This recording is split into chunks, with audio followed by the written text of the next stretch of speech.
I'm about to show you someone who is very near and dear to my heart. Someone who has changed and developed over a lifetime. I hope you can see just how awesome you can become and how beautiful life is through this person's story. On my mother's side, Grandma Henningsen, she always went to church. Yeah? But Grandpa Henningsen didn't go to church. And I'm not saying he was an atheist or anything like that. I think he believed in God, but for some reason he didn't go to church. And Grandpa was, his name was Chris. And they came from Iowa, I think. I think that's where he came from. At any rate, one time, Grandma and I, or Grandma Karen, took them both down to Iowa to see some of their relatives.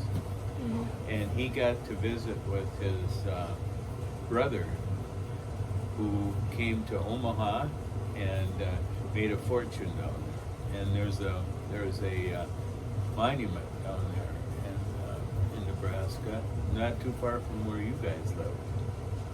That was named for him. Really, a monument, huh? Yeah. Henningsen, his name was. That's cool. Yeah. Were you close with your grandparents? Yeah, I was really close with my grandparents.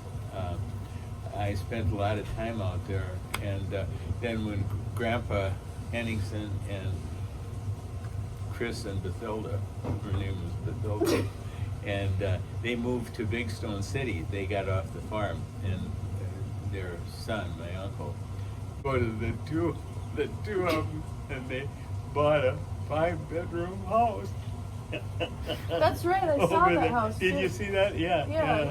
What was your mom like? Yeah, she was really nice, and she took care of me, and she had some bad times when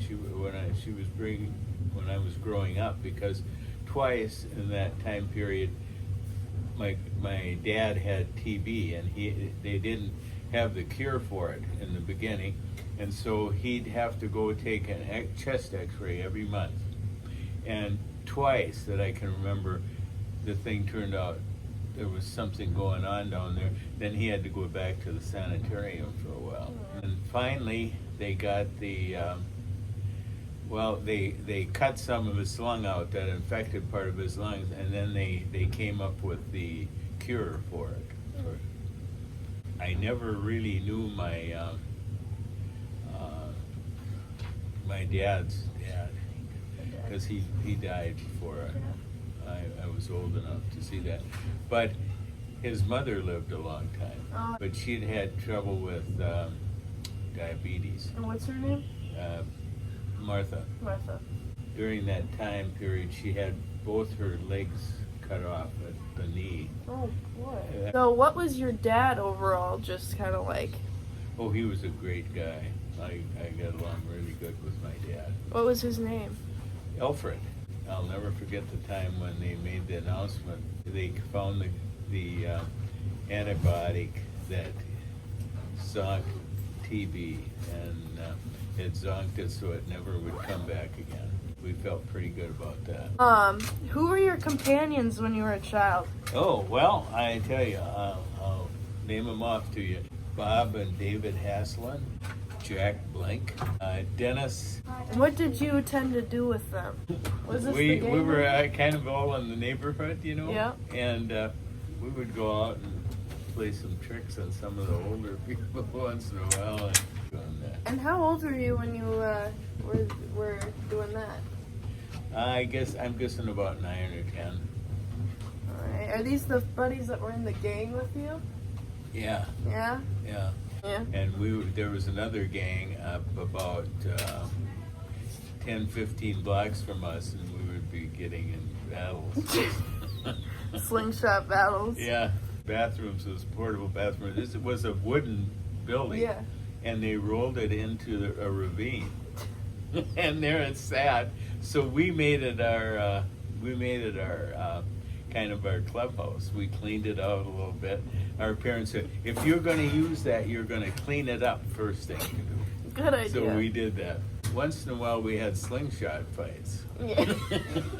What the parents used to do back then, they'd sit us, like my dad would take me out, we'd drive out in the country, and on a country road, and then I'd sit in his lap and drive. What were your happiest times as a child? When my dad was home.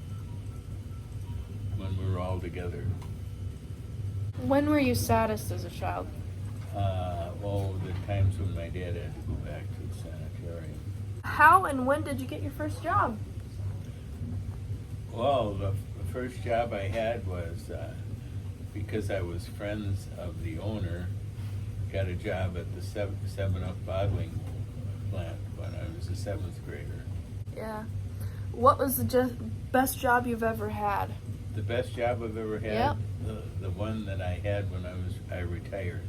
Yeah? And that was selling for Hypro Corporation. I loved that job. Did you date? Huh? Did you date? A little bit, yeah.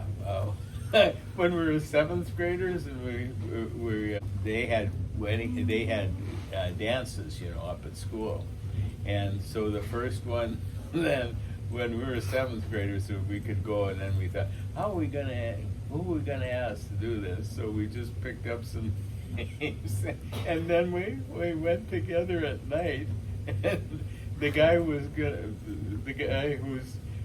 girl lived at the place we were going to go, he went up to the door and rang the doorbell, and the rest of us were sitting behind some trees or something just listening to it. And then when we got there, we didn't know what to do really.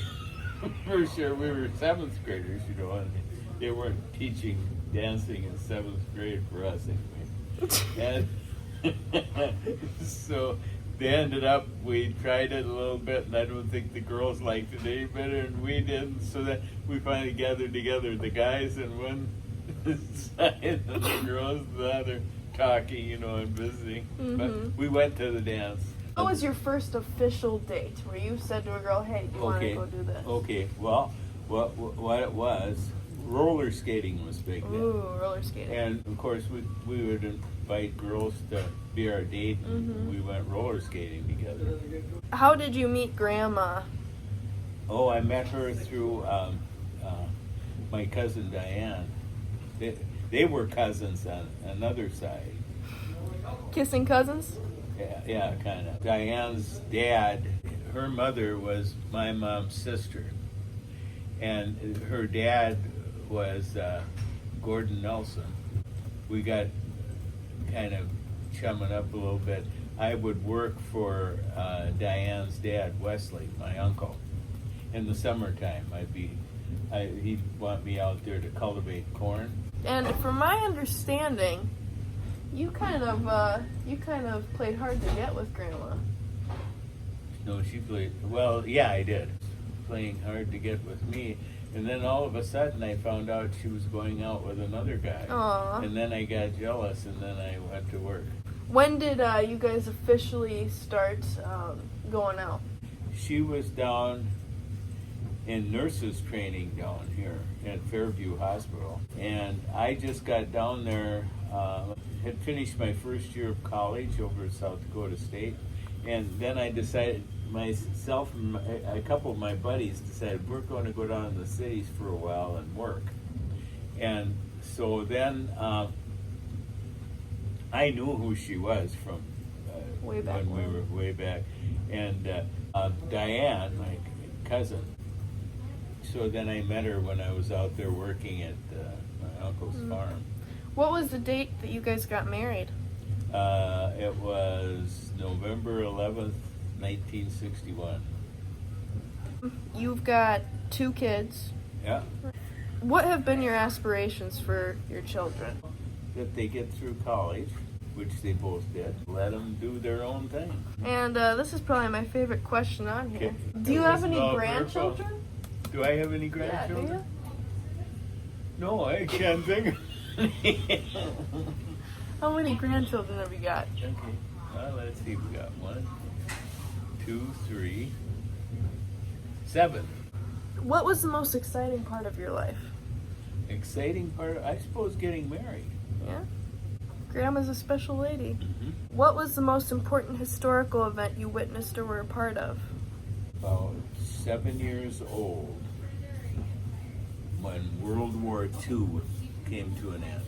When Adolf Hitler, challenged American troops, and that America hadn't been backed up too much. They didn't have a full troop, but I remember seeing, I had 2 uncles that went off to the war. Mm-hmm. So it was so exciting that at the end of the war, and we had parades and stuff in town like that, but one thing, we got in with my group of friends, and got tied in. Everybody, was so happy, and it didn't make any difference what age you were or anything.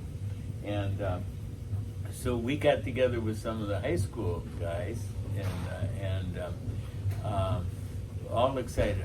What can we do? Well, the oldest guys, there was about a block down from where our neighborhood was. There was a whole line of trees along a road that was quite readily used for being in town, Mm-hmm.